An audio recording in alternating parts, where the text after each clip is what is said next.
안녕하세요. 라디오 브로입니다. 오늘도 와주셔서 감사합니다. 바로 사연 읽어보겠습니다. 안녕하세요. 저는 50대 남자의 평범한 회사원이고 딸을 키우고 있는 딸 바보입니다.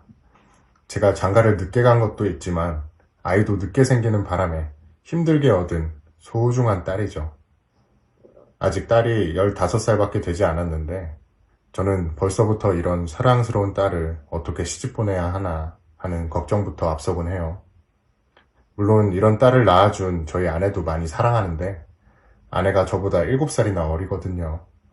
그래서 제가 공주처럼 모시고 살고 있어요.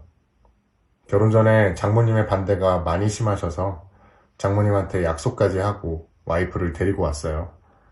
장모님은 자네가 내 딸 데리고 가는 조건으로 나랑 계약하게, 결혼하면 우리 딸이 다니는 직장 그만두게 하고 평생 일 안 하고 살게 하게. 자네 직장 정도면 우리 딸이 굳이 일 안 해도 되지 않나? 하시는데 그때는 무조건 와이프랑 결혼을 해야겠다는 생각에 그렇게 한다고 했어요. 장모님께서 걱정하시는 일 없게 제가 해령이 공주 대접하면서 살겠습니다. 라고요. 그렇게 와이프는 저랑 결혼하고 바로 직장을 그만두었고 집에서 살림만 했어요. 말이 살림만이지 저는 와이프랑 같이 산다는 느낌보다 와이프를 키우는 느낌으로 살았어요. 게다가 시댁은 무서운 사람도 없었기에 시집살이 한 번을 해본 적이 없었죠. 왜냐하면 저희 어머니가 일찍 돌아가시면서 아버지만 혼자 남으셨거든요. 그리고 저희 아버지야 제가 워낙 늦게까지 장가를 가지 않고 있으니 장가를 간 것만 해도 좋아라 하셨어요. 어떤 며느리를 데리고 오든지 너만 좋으면 됐다고 하셨던 분이시죠. 그러니 저희 와이프도 시댁 스트레스 없이 속 편하게 살았고요. 부부 사이도 좋아 어디에서나 인꼬 부부라는 소리를 많이 들어왔고 제 친구들도 저를 보며 맨날 부럽다고 했어요. 와이프가 저보다 7살이나 어리고 와이프 나름 본인 관리를 잘해서 그 나이 또래보다는 동안이라는 소리를 많이 들었거든요. 근데 문제는 장모님 때문에 몇 번이나 저희 결혼 생활이 좀 흔들렸어요. 장인어른 없이 와이프를 혼자 키우셔서 애지중지하는 건 저도 알겠다만 가끔씩 도를 지나치는 경우가 있었어요. 결혼하고 나서 나중에 알게 된 사실인데 장모님은 젊었을 때 다방에서 일을 하셨대요. 근데 그때 유부남인 남자를 만났고 그때 낳은 게 와이프라고 했어요. 비록 장인어른이 유부남이었지만 진짜로 사랑해서 와이프를 낳은 거라고 하셨죠. 그러면서 뭐 장인어른이 부잣집 아들이었다고까지 하더라고요. 장모님은 유부남인 부잣집 남자를 만났던 게 마치 자랑이라는 듯이 자주 그 얘기를 하셨어요. 그러면서도 본인 딸은 임신하는 걸 아주 극구 반대를 하셨죠. 우리 딸이 임신하고 애 낳으면 몸 망가진다면서 애는 나중에 낳아라 하셨거든요. 그래서 아이를 늦게 가졌던 것도 그 이유 중 하나였어요. 아무튼 저도 8년 만에 딸을 낳아 정말 애지중지하면서 키웠죠. 딸을 키울 때는 경제적으로나 정신적으로나 힘들지는 않았어요. 결혼 생활하면서 8년간 돈 들어갈 데가 별로 없어 돈은 좀 모아놨고 아이 키우는 건 장모님의 극성으로 24시간 애기 돌봐주는 이모님을 구해 아이를 키웠거든요. 와이프는 애 낳자마자 헬스며 수영이며 요가며 가리는 거 없이 운동만 했고 100일도 안 돼 금방 처녀때 몸으로 돌아가더라고요. 와이프는 지금까지도 운동, 집 이러면서 살아요. 운동하는 게 와이프의 낙이라고 하니 저도 존중해주고 있죠. 어디 나가서 명품백을 사드리는 것도 아니고 술을 마시러 다니는 것도 아니고 건강을 위해 운동을 하러 다니는데 싫어할 사람이 누가 있겠습니까? 그러던 어느 날 밤에 야근을 하고 있는데 딸한테 전화가 왔어요. 근데 딸이 우는 목소리를 하며 아빠, 나 지금 배가 뒤틀리는 것 같고 너무 아파서 죽을 것 같아. 열도 나고 오바이트도 하고 나 아무래도 응급실 가야 될 것 같아 라고 하는데 저는 너무 놀라서 엄마는 어디 갔냐고 했죠. 그러니 아 몰라, 엄마한테 계속 전화해봤는데 운동하고 있는지 엄마가 전화를 안 받아. 그래서 일단은 할머니한테 전화하니까 할머니가 지금 온대 라고 하는 겁니다. 장모님이 사는 건 무조건 가깝게 살아야 된다고 해서 장모님네 집과 5분 거리에서 살거든요. 딸은 제가 회사에서 야근을 하고 있으니 혹시라도 방해가 될까 혼자 끙끙대다가 마지막에 연락을 한 거더라고요. 전 이런 딸의 전화를 받자마자 이리고 뭐고 다 팽개치고 집으로 갔어요. 집에 가면서도 와이프한테 계속 연락을 했는데 전화는 받지 않았죠. 딸이 혼자 집에서 저렇게 끙끙대며 아파하는데 와이프는 도대체 뭘 하고 있어 전화를 안 받는지 화가 났어요. 근데 더 화가 났던 건 장모님이었습니다. 딸이 장모님을 불러 어쩔 수 없이 같이 응급실에 가긴 했지만 응급실 가는 내내 얼마나 저희 딸한테 구박을 하는지 너는 왜 이렇게 니네 엄마한테 전화를 못해서 안달이었냐? 어? 니네 아빠한테 전화하면 이렇게 바로 해결이 될걸 하면서요. 병원에 도착해 제 딸의 열을 재보니 39도였어요. 의사 선생님은 딸에게 이런저런 증상을 물었고 장염 같다며 증상이 좀 심각해 보인다고 했어요. 그리고 피검사와 소변검사, 엑스레이 등등 각종 검사를 하니 결과는 역시 장염이었고 세균성 대장염으로 염증 수치가 10배 이상이 높다며 입원까지 해야 된다고 하더라고요. 딸은 수액 진통제를 맞고서야 조금 안정이 됐는지 이내 잠이 들었고 저는 잠든 딸을 두고 잠깐 밖으로 나와 와이프한테 계속 전화를 걸었어요. 그런데도 돌아오는 말은 전화를 받을 수 없다는 연결음 뿐이었습니다. 그러니 밖에 대기좌석에서 기다리던 장모님께서 아유 전서방 전화 좀 그만하게. 우리 혜령이가 지금 운동하느라 전화를 못 받나 보지. 어련히 부재중 찍힌 거 보면 자네한테 연락을 할까. 뭘 그렇게 대단한 일이라고 촉새처럼 계속 전화를 해대나 하며 저를 또 타박하기 시작했어요. 저도 듣자 하니 화가 났고 그런 장모님한테 언성을 높이며 아니 3시에 운동 간다고 나간 여자가 지금 10시가 넘었는데도 연락이 없는 게 이게 말이나 되냐고요. 아무리 어머님 딸이라지만 제 딸도 지금 아파서 누워있는데 엄마라는 사람이 도대체 어떻게 뭘 하고 있길래 당연히 연락을 해보는 게 맞는 거 아닙니까? 라고 성질을 냈어요.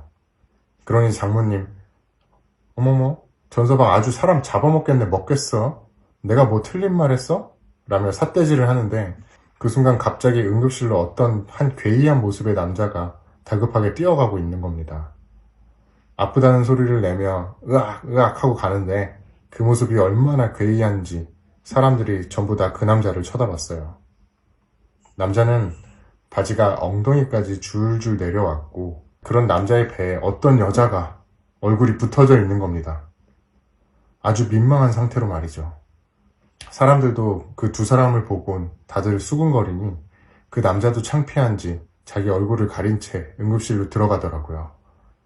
저도 그 두 사람이 들어가는 걸 보곤 장모님한테 저는 다시 들어가 볼 테니까요.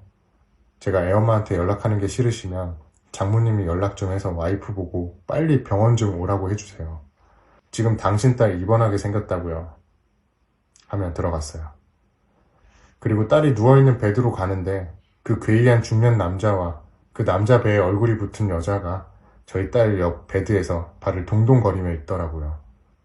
응급실에 있던 의료진들도 도대체 어떻게 된 일이냐고 놀라서 물어보니 남자는 민망한 듯 우물쭈물 거리다가 말을 꺼냈죠. 오일이라고 부은 게 잘못 집어지는 바람에 따로 담아둔 강력 접착제를 부었고 그 바람에 여자의 얼굴이 붙어버렸다는 겁니다. 얼굴이 붙은 여자는 입까지 붙었는지 어눌한 말투로 지금 목이 꺾일 것 같아요. 빨리 이것 좀 떼어주세요. 라고 하는데 의료진도 일단은 접착제부터 제거를 하자며 커튼을 쳤어요. 그리고 커튼 뒤로 보이는 그 여자의 치마를 봤는데 그 치마 어디선가 낯이 익숙한 옷이었어요. 호피 무늬가 그려진 분홍색 치마였는데 저희 와이프가 가지고 있는 옷이랑 같은 치마였죠. 그걸 보곤 설마라는 생각에 커튼 뒤로 그 여자의 뒷모습만 빤히 쳐다봤어요. 그러더니 갑자기 옆에서 익숙한 벨소리가 들려오는데 그 남자가 자기야 이제는 자기 엄마한테 전화 온다. 아니 아까부터 자기 딸이랑 어떤 사람한테도 계속 전화 오더니 이젠 자기 엄마한테 와 라고 하니 그 여자가 스피커 라고 하는 겁니다. 그리고 이윽고 스피커폰으로 통화 연결이 됐고 전화를 받자마자 너 왜 이렇게 전화를 안 받아? 어디니? 지금 네 딸 응급실 왔어 라고 하는 저희 장모님 목소리가 들리는 겁니다. 그 얼굴이 붙은 여자는 바로 저희 와이프였고 그 목소리를 듣고 있는데 머리까지 띵해졌어요.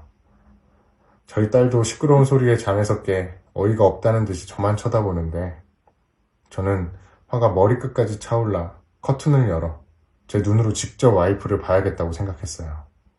그리고 커튼을 여니 그 남자와 와이프의 얼굴을 떼고 있는 의료진들이 왜 그러시냐고 하는 겁니다.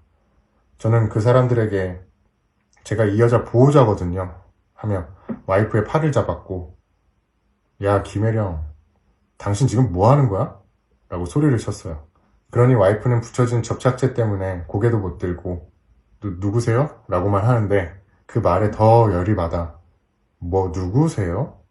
네 남편 전형식이다. 너 대체 이 남자랑 뭔 짓거리 하다가 얼굴까지 붙어버렸냐? 어? 라고 했어요.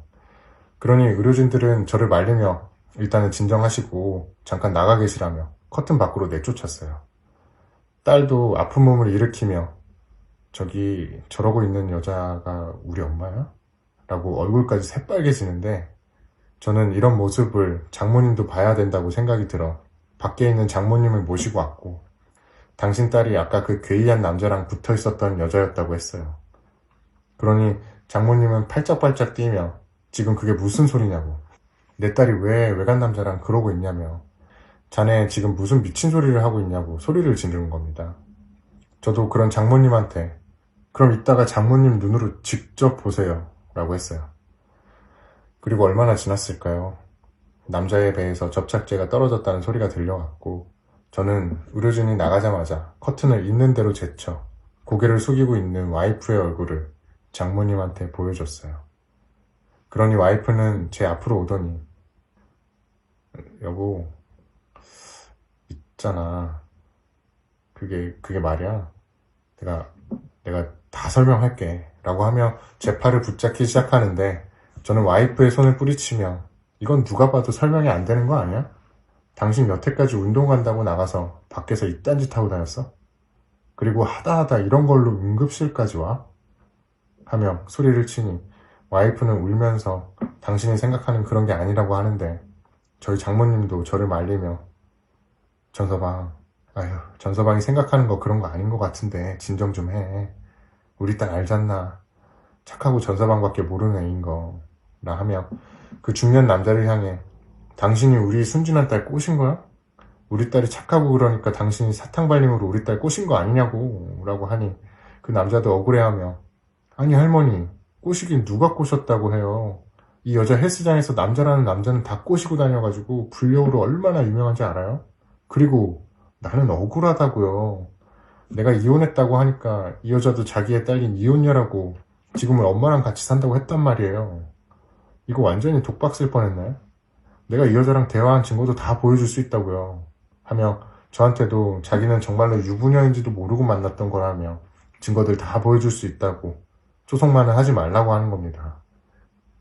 저희 딸도 와이프한테 엄마 더럽다며 나는 혼자 아파서 집에서 떼굴떼굴 구르고 있는데 엄마는 저 아저씨랑 그러고 있었냐며 숨이 넘어갈 듯이 울더라고요. 와이프도 그런 딸을 붙잡으며 아니라고 수빈이가 오해하는 거라고 하더라고요. 병원에서 소란스러운 저희를 다 밖으로 내쫓았고 장모님은 일단 전서방은 진정하고 있으라며 와이프를 데리고 저쪽으로 가는데 그 남자는 계속 증거 보여주겠다며 손까지 벌벌 떨면서 핸드폰을 보여주는데 제가 이런 말씀 드리기는 정말 염치 없지만 정말로 그쪽 아내분이 먼저 저한테 추파를 던졌어요. 그리고 저 여자 우리 헬스장에서 엄청 유명한 여자예요. 헬스장 다닌 지 몇 년 만에 중년 남자들은 거의 다 만나고 다녔다고 해도 과언이 아니라고요. 라는데 일단은 그 남자의 번호를 알아냈고 장모님과 와이프가 얘기하는 곳을 따라가 무슨 얘기를 하는지 들었어요. 장모님은 와이프의 팔을 찰싹찰싹 때리며 그러게 이거사 내가 들키지 않게 조심히 좀 다니랬잖아. 여태까지 잘만 다니다가 이렇게 들켜버리면 어떡해. 이건 완전히 빼도 박도 못하는 광경인데 너 전서방이 이혼 얘기하면 어쩔 거야 라고 하는 겁니다. 아니 그럼 지금 저 말이 장모님은 와이프가 저러고 다닌다는 걸 진작에 알고 있었다는 거잖아요. 저는 거기서 완전히 이성의 끈을 놓아버렸고 와이프랑 장모님한테 당신네들은 쓰레기만도 못한 인간들이라며 아주 빈털터리로 쫓겨날 준비하라고 아주 난리를 쳤어요. 와이프도 무릎을 꿇으며 수빈 아빠, 내가 진짜로 죽을 죄를 졌어. 그러니까 제발 이혼만은 다시 생각해주면 안 돼? 라는 그 여자를 밀치고 오는데 장모님은 기름을 붓듯 전서방, 우리 딸이 가뜩이나 얼굴 피부까지 저렇게 다 벗겨져 있는데 전서방마저 우리 딸을 이렇게 밀쳐버리고 내동댕이 치면 어떡하나 라고 하는 겁니다. 저는 딸을 입원시키고 바로 변호사를 선임해 이혼소장 보냈습니다. 그리고 저는 아주 유리한 조건으로 이혼을 하게 되었죠. 저는 와이프의 상간남한테 수많은 증거들을 받을 수 있었는데 이 여자 이거 완전히 미친 여자 같았어요. 싱글 행세하고 다니며 헬스장에 있는 중년 아저씨들한테 죄다 껄떡대고 다녔더라고요. 어쩐지 헬스장을 1년을 못 다니고 여기저기 옮겨 다니곤 했는데 그게 다 이유가 있었더라고요. 그리고 상간남한테 지 레깅스만 입은 사진이며 거의 입지도 않은 것 같은 운동복 사진까지 별의별 사진을 다 쳐보냈는데 그게 아주 증거자료로 톡톡히 역할을 했습니다. 그리고 와이프랑 불륜을 한 그 아저씨는 정말 아무것도 모르고 와이프를 만난 게 입증이 되려 와이프한테 손해배상을 청구한다고 했어요. 그렇게 와이프는 한 번에 2개의 소송을 진행하게 되었고 변호사 선임할 돈도 없어 장모님과 함께 저를 찾아와서 애걸복걸 하기 시작하는데 여보, 나 지금 빚더미 앉을 것 같아요. 나한테는 돈도 한 푼 없는 거 당신이 더 잘 알잖아요. 나 한 번만 살려주세요. 네? 라고 하길래 네 몸뚱이 뒀다 뭐하냐고 어디 가서 설거지나 청소라도 하라고 했어요. 너 평생 내 덕에 잘 먹고 잘 살지 않았냐고 했죠. 그렇게 저는 와이프와 7개월에 걸쳐 이혼을 하였고 승소하였습니다. 양육권과 재산 분할 8대2로 나눠 갖고 끝을 냈죠. 장모님은 제가 승소했다는 판결을 듣고 저를 찾아와 속 좁은 인간이라느니 너 같은 쫌팽이한테 내 딸을 보낸 게 천추의 한이라느니 두고 보라고 우리 딸 너보다 돈 많은 남자 만나서 다시 시집 보낼 거라고 하는데 저는 이런 장모님한테 딱 한마디 했습니다. 모전 여전이라고 당신이 여태 그렇게 살았으니까 당신 딸도 그러고 살지 평생 그렇게 사세요. 첩노릇하면서 라고 했어요. 장모님도 아무 소리 못하고 저희 집 문을 발로 차고 난리를 치는데 경찰 부르기 전에 당장 나가라고 질척대지 좀 말라고 했네요. 무엇보다 저희 딸이 걱정이었는데 본인 눈으로 직접 그런 모습을 봤으니 충격이 얼마나 컸겠어요. 저는 그런 딸을 위해 다친 마음을 위로해주고 엄마의 빈자리가 느껴지지 않게 최선을 다해 노력하고 있는 중입니다. 지금은 이혼한 지 1년 조금 넘었는데요. 다행히 딸도 제 노력하는 모습에 저를 잘 따라주며 되려 저한테 요즘엔 잔소리를 하곤 해요. 너무 고맙게 잘 커주고 있더라고요. 가끔씩 와이프는 딸 핑계를 대며 저한테 새벽에 전화도 문자도 오곤 하는데 거래처랑 회사 때문에 번호는 바꾸지 못하고 차단시켜버리고 있습니다. 여태까지 제 기가 막히고 황당한 이야기 들어주신 모든 분들께 감사드리며 요즘 같은 때 건강 조심하시고 편안한 일들만 있으시길 바라겠습니다. 오늘도 저희 채널을 방문해 주셔서 감사합니다. 다음 사연으로 찾아뵙겠습니다. 감사합니다.